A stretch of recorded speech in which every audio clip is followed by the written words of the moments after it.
elsker Normal, og jeg elsker Sephora, jeg elsker bare alt med makeup og beauty og all that shit. Jeg er så glad for, at det eksisterer. Jeg kan ikke takke ham nok.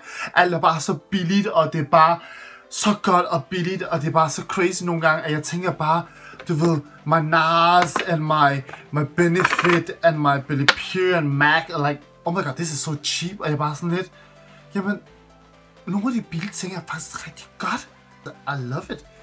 20 kroner, 22 kroner, og jeg ved ikke hvad.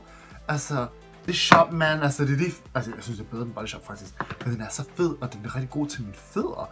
And I like that. Nå, det er bare lige... Hey så, velkommen tilbage til min YouTube channel. Jeg ved, jeg ser totalt ridiculous ud lige nu. Men jeg er på vej i seng her, og det er mega sent. Og jeg har den der på, for jeg skal rense mit ansigt om lidt. Mega smart og praktisk. Ja, det er typisk mig, når jeg har været ude at shoppe og købe make-up eller produkter eller noget tøj, har jeg tendens til at lige pille ved det en ekstra gang, inden jeg går i seng. Og jeg tænkte, hvorfor ikke bare lige lave en hurtig, meget kort og hård video til jer, hvad jeg har været ude at købe i dag, kun med hensyn til produkterne. Det er meget kort. Det er nogle få simple produkter, jeg bare lige viser, som jeg er så glad for at bruge. Og ved I, om I kan se, kan jeg fornemme mine highlighter her. Det er så gået af i løbet af dagen nu, men jeg prøvede så den prøve, den test de havde i Ilum, eller i Sephora hedder det, sorry. Så det her bliver en rigtig kort video med nogle små ting fra Normal og Sephora, som jeg er så glad for. Og I ved jo, jeg elsker Normal, I har set min gamle video, hvor jeg har lagt mange videoer op af Normal. Og de har jo selvfølgelig åbnet en ny til i København, og hver gang det åbner en ny, bliver jeg så glad. Jeg skal bare lige tjekke den ud, selvom hvor lille og hvor stor de er. Men det er selvfølgelig ingen, der kan overgå den i Fisketorv, for den er jo kæmpe, og den elsker jeg. Men jeg var inde i Normal lige hurtigt, så tager vi Sephora-produkter efter. Og så fandt jeg, du ved, jeg elsker at bruge drugstore makeup. Drugstore, det er den billige ende, og så high-end dyre produkter. Jeg elsker at blande dyr og billige, for jeg elsker at eksperimentere. Og jeg synes ikke, der er noget galt i at bruge det billige, fordi der er nogle billige, der er virkelig gode. Det handler om bare at finde det, der passer godt til ens hud, og som også selvfølgelig kigge ingredienserne, hvis du går op i det. Men jeg fandt sådan en ny foundation, de har fået. Kan I se, så det gør sådan her? Jeg håber, lyset er okay. Den her, den hedder Revolution Makeup London The Matte Effect. Jeg har prøvet den på min hånd.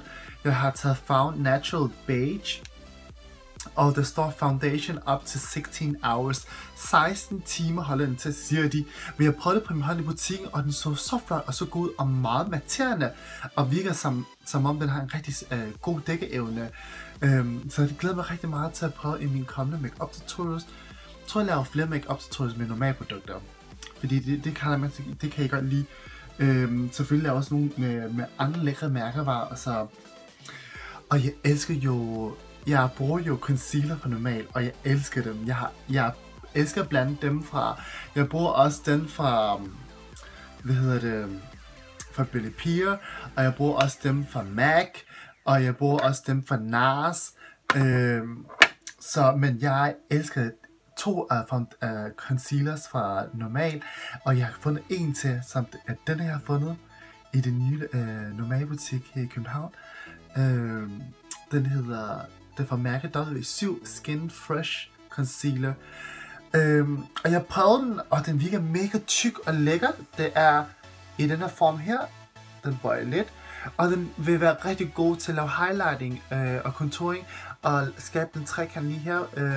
Og den er bare rigtig tyk og lækker. Og den er meget lys, og det virker til, at det er meget lysreflekterende. Så den glæder mig rigtig meget til at prøve at se, at den også er flot på billederne. Om jeg lige har set en tyrkisk kone. Så this is funny. Men den er praktisk, men så dumme, men det er praktisk. Who cares? Okay, næste produkt. Den her koster kun 20 kroner. Og den her 22. Altså so cheap. Jeg ved ikke, om I kan se det. This and this. So cheap. Derfor elsker jeg Normal. Og jeg har fundet det sjove ved den her, ikke? Det er den her face scrub. Jeg kan huske, da jeg var meget yngre, jeg prøvede det her mærke her, og jeg Jeg købte den fra Bilka, dengang jeg arbejdede i Rosengårdscenteret i Odense, og så gik jeg også i Bilka, jeg kunne godt lige tage Bilka, og så brugte jeg faktisk den emballagen næsten magen til det med aprikot og det anti-scrub.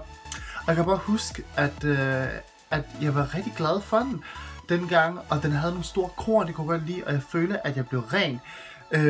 Og så faldt jeg over den i normal, og der står selvfølgelig den UK's #1 face scrub brand. Kan I se? Det her brand her, som er meget populær i andre lande, faktisk har jeg set også. Men det er, jeg har taget den her, der hedder Blemish Fighting, så den skulle fjerne urenheder og resten af makeup, og den dufter rigtig lækkert, og jeg kan huske, den har lækker korn, så den glæder mig til at prøve igen. Jeg kan ikke huske det helt, så 29 kroner, så why not try a new face scrub. Yes, rigtig vigtigt at fjerne dit døde hudceller en gang imellem, ikke? Og du ved, ja, og så har jeg fundet den her igen til 16 kroner. Det er en body butter. Jeg elsker at bruge body oil eller body butter, noget der er meget fugtgivende og meget fed til min krop. Jeg har bad, for jeg får tendens for tør hud, for jeg elsker at gå i varmt bad. Min yndlings derfra, det er den der med mango, og jeg synes den er lige så god som den fra Body Shop, så why pay a lot of money, når du kan få den til 16 kroner, og den er mega god, og den kan også fungere som en god fed fodcreme faktisk. Så hvis man har brug for lidt duft i, så den her mango kan jeg varmt anbefale. Der er kokos er også fint, men jeg kan bare godt lide den mango. Den virker meget mere, minder rigtig meget om den fra Body Shop.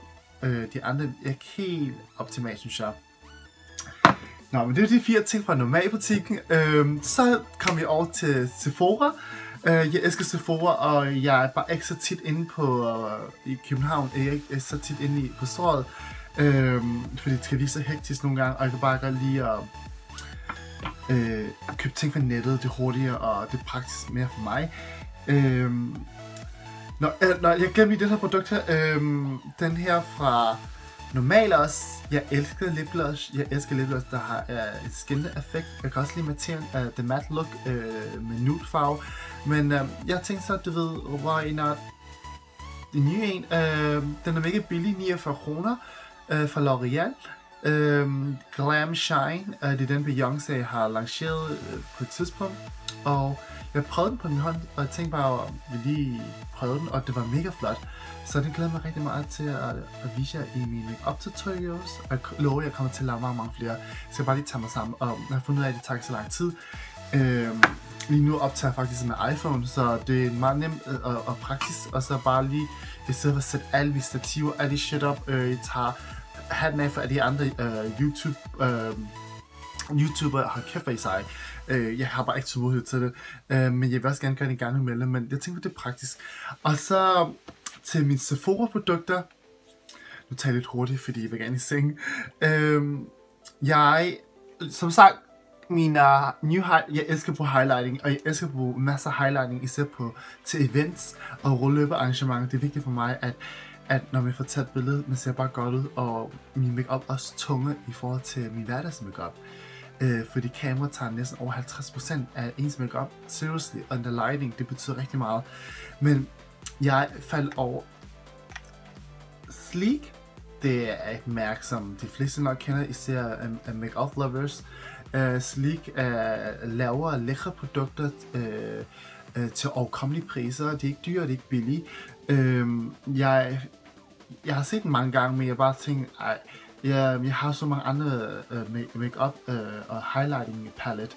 Men jeg prøvede den tilfældigt på hånden i dag, og min veninde sagde, at den var rigtig flot til mig. Og så prøvede jeg bare lige på min kind, og jeg faldt bare for den med det samme. Min yndlings highlighter er stadigvæk den fra Belly Pure. Det er den her over, som jeg er så glad for, som jeg får så mange komplimenter for, hver gang folk siger mig med den. Men den her er rigtig smart. Den har 4 highlighting color i en sådan palet. Og det koster kun 135 kroner i Sephora, og vi får os online. Den er mega flot, og det er også ret lige det her forskellige farver, så man kan skabe lidt mere dybde på sit ansigt. Kan I se? Den er helt lukket nu, så jeg viser det i en anden video. Og så til sidst, Jeg synes, for mig er en concealer bare et must-have for mig. Jeg kan ikke gå rundt uden sådan en concealer. Concealer frisker øjnene op og kan dække urenheder og ujævnheder nogle forskellige steder, skavanter man har brug for at dække. Jeg bruger rigtig meget concealer fra MAC, den lille, minder om den her, men den er meget, meget større.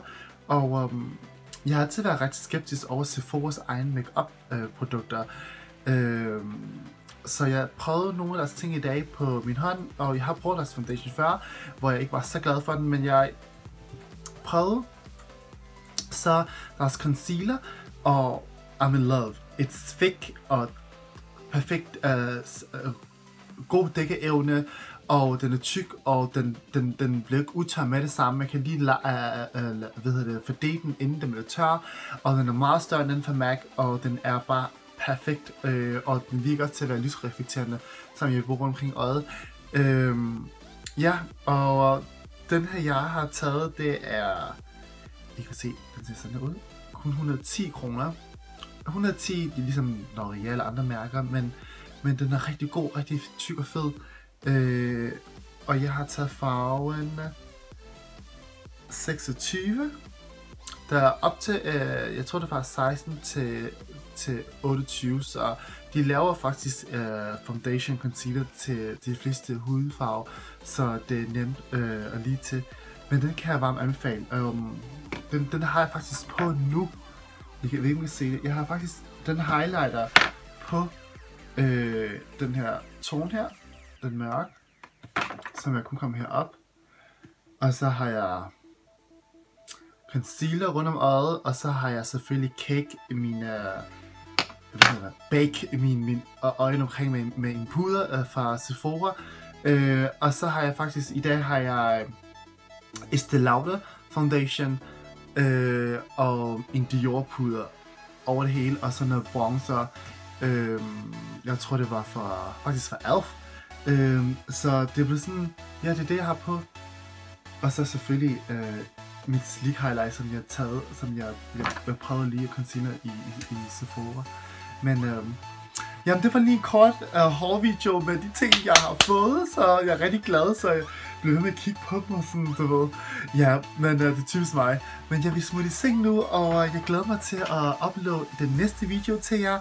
Og jeg håber, I har det skønt derude, og jeg håber, I stadig vil følge mig, og kom endelig med en kommentar, og så like den her video, thumbs up, hvis I synes om det, og vil have flere af de her slags videoer. Og så ses I snart igen. Og så husk at følge mig på Instagram, Facebook og Twitter, og så ses I på bloggen. Ciao! Tjekkes kone.